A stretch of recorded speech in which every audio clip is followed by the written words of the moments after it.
Stiamo registrando. Ragazzi, buongiorno. Oggi parliamo di come ho imparato lo spagnolo. Sigla.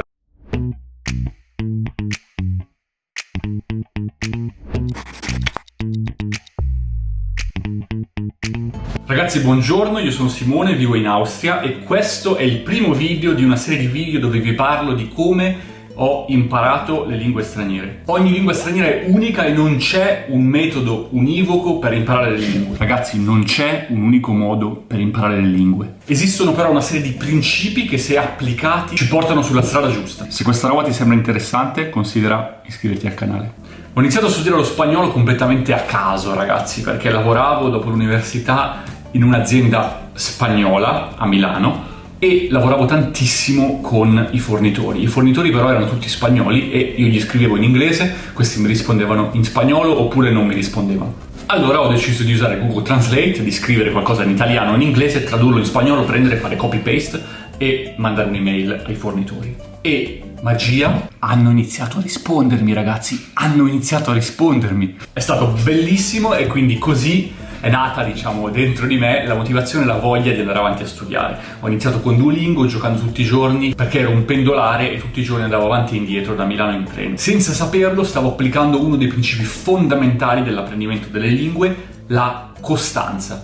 Praticare tutti i giorni, ragazzi, è super importante. Se dovete portarvi a casa una cosa da questo video, è questa, la costanza, ragazzi, super importante. Allo stesso tempo mi ero preso un libro di spagnolo, mi ricordo ancora la mia ragazza di allora, conoscevo una professoressa di spagnolo e le aveva chiesto se aveva qualche libro vecchio che non utilizzava, che non le serviva, e quindi le aveva dato un paio di libri di spagnolo e ho iniziato studiando su questi libri. Alla fine quindi utilizzavo Duolingo, questi 2 libri di spagnolo e un sito internet che esiste tipo dagli anni 90. Esiste ancora oggi, anche se credo che sia cambiato molto nel corso degli anni. Non avevo ancora una strategia chiara, come si studia una lingua, cosa devo fare per imparare una lingua, però ero a contatto tutti i giorni praticamente con i madrelingua, sia i fornitori spagnoli che colleghi della filiale spagnola, quindi ci si scrivevano email in spagnolo, si chattava magari un po' nella chat, si parlava. Io avevo una paura gigantesca che qualcuno mi chiamasse al telefono perché non potevo parlare spagnolo. Avevo imparato a scriverlo in qualche modo con tanti errori, quindi ogni volta che squillava il telefono io ero tipo aiuto, chissà cosa succede, no? Ovviamente poi con il tempo poi è migliorato. In questa azienda però avevo un contratto di lavoro a tempo determinato, quindi verso la fine del contratto io non avevo ricevuto notizie, ho iniziato a guardarmi in giro e ho trovato un lavoro in Germania e poi mi sono trasferito in Germania. All'inizio in Germania ero un po' in quella che viene definita la expat bubble, quindi di fatto non parlando la lingua, perché non parlavo tedesco quando mi sono trasferito in Germania, mi ritrovavo ad avere tanti amici internazionali, c'erano un paio di amici anche che erano di madrelingua spagnola, però come detto il mio spagnolo era troppo scarso dal punto di vista della comunicazione verbale, quindi di fatto non ho utilizzato questa opportunità per migliorare la lingua. Di fatto mi sono concentrato sullo studio del tedesco, anzi, se volete, come detto, farò un altro video in futuro dove vi parlo di come ho imparato il tedesco. Una volta arrivato ad un discreto livello di tedesco mi sono detto ma sarebbe bello riprendere in mano un po' lo spagnolo, continuare a sviluppare la lingua, a migliorarla, eccetera. Ho cercato un po' online e ho trovato un insegnante di spagnolo a un paio di isolati da casa mia, quindi ho iniziato a prendere lezioni da questa persona una volta alla settimana. È stato molto interessante, ragazzi, però, perché il mio tedesco, come detto, era ad un livello intermedio, non così ottimo. Lei non parlava inglese, il mio spagnolo lo stavo imparando, quindi non era ancora così elevato, quindi mi sono ritrovato a fare un gran casino con le lingue, perché di fatto lei cercava di insegnarmi spagnolo in tedesco e io le spiegavo: guarda che in realtà io il tedesco non capisco cosa mi stai dicendo. Allora ci siamo accordati, io le ho detto: per favore spiegami lo spagnolo in spagnolo, e qua di nuovo senza pianificarlo, di fatto mi sono ritrovato ad essere esposto all'input comprensibile, perché lei mi spiegava spagnolo in maniera molto semplice. In realtà poi io mi sono trasferito da un'altra parte, quindi con lei ho fatto in realtà quasi 2 mesi di lezioni, quindi in totale 4, 8, neanche una decina di lezioni, però è stato molto divertente e ho iniziato a capire, questa cosa è interessante, quindi si può imparare una lingua nella lingua target, senza usare un'altra lingua come intermediario. Io ero abituato alla scuola dove abbiamo imparato l'inglese in italiano, no? C'era l'insegnante italiana che ci spiegava le cose, scriveva la lavagna in inglese e ci diceva dovete fare queste cose, dovete fare quest'altre, no? Quindi si può imparare una lingua direttamente nella lingua target. Per me è stato bellissimo, è stato wow. Allo stesso modo, per la prima volta sono venuto a contatto con quelli che vengono definiti graded text, perché lei aveva un sacco di libricini in spagnolo semplificati per livello A2, B1, B2, vari livelli, e ho iniziato a leggerli ed erano carini, erano divertenti, anche perché c'erano dei riferimenti ogni tanto culturali, soprattutto riguardanti le differenze tra lo spagnolo parlato in Spagna e in America Latina. E devo dire che ho assolutamente divorato questo tipo di libricini. Di nuovo, input comprensibile a gogo. E soprattutto, per rifarci al buon vecchio Krashen, input interessante, ragazzi, perché a me piacevano davvero questi libricini, quindi ho iniziato a leggerne diversi. E il mindset, ragazzi, è un altro dei principi fondamentali. Cioè, se noi stessi in prima persona non crediamo nel fatto che riusciamo a parlare una lingua straniera, difficilmente riusciremo a parlarla. Dobbiamo crederci noi in prima persona e iniziare un po' per volta, usare l'input comprensibile e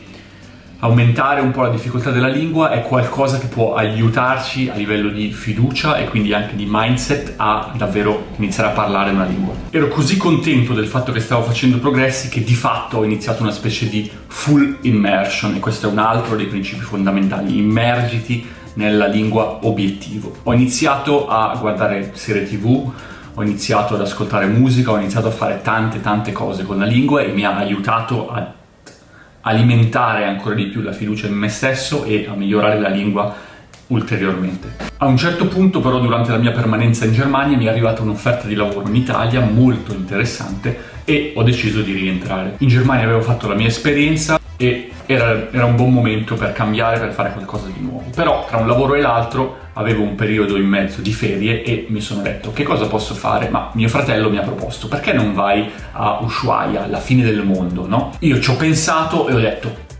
bellissimo, ragazzi, andiamo in Argentina. È stato incredibile, ragazzi, è stato incredibile. La Patagonia è unica. Ovviamente il mio spagnolo è migliorato tantissimo, è lì che anche ho iniziato a prendere questo accento un po' sudamericano che ho ancora oggi. Rientrato in Italia, poi ho iniziato a lavorare come project manager con il mercato sudamericano e ancora oggi, anche qui in Austria, lavoro con il mercato sudamericano, quindi sono tutti i giorni in contatto con clienti sudamericani dove appunto posso utilizzare la lingua, parliamo spagnolo, parliamo di business, facciamo business in spagnolo.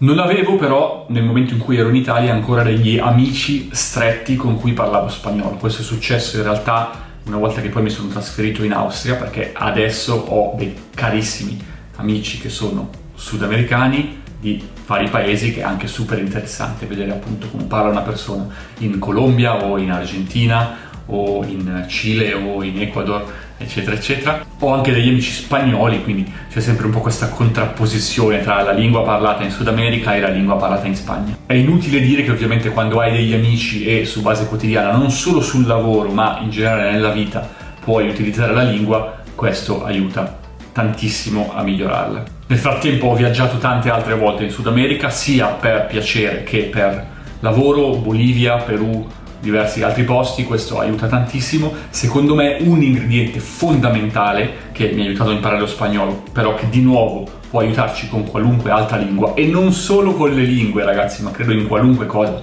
nella vita, è la curiosità. La curiosità, ragazzi, è la cosa migliore che possiate avere. Ci sono infatti un sacco di paesi nell'America Latina dove non sono ancora stato, dove mi piacerebbe tantissimo andare, mi piacerebbe capire come parlano, cosa dicono, cosa fanno, quali sono le tradizioni, le culture, la storia di questi paesi. È incredibile. Lo spagnolo è una lingua bellissima e una delle cose che mi piace di più della lingua è che è così variegata, perché ogni paese la parla in modo diverso, ogni paese ha una relazione diversa con la lingua. Ovviamente adesso ho molta più esperienza in quello che è l'apprendimento delle lingue, quindi non studierei più la lingua in questo modo, ma la studierei in modo diverso, la studierei in modo molto più strutturato, ponendomi degli obiettivi, andando a definire quelle che sono le varie deadline intermedie, le varie milestone, un po' come un buon project manager farebbe con un progetto. Diciamo, utilizzo lo stesso approccio con le lingue straniere. Ho creato un video in particolare dove ti spiego la tecnica SMART per gestire gli obiettivi di apprendimento delle lingue straniere, dagli un occhio e noi ci vediamo veramente presto. Ciao ragazzi!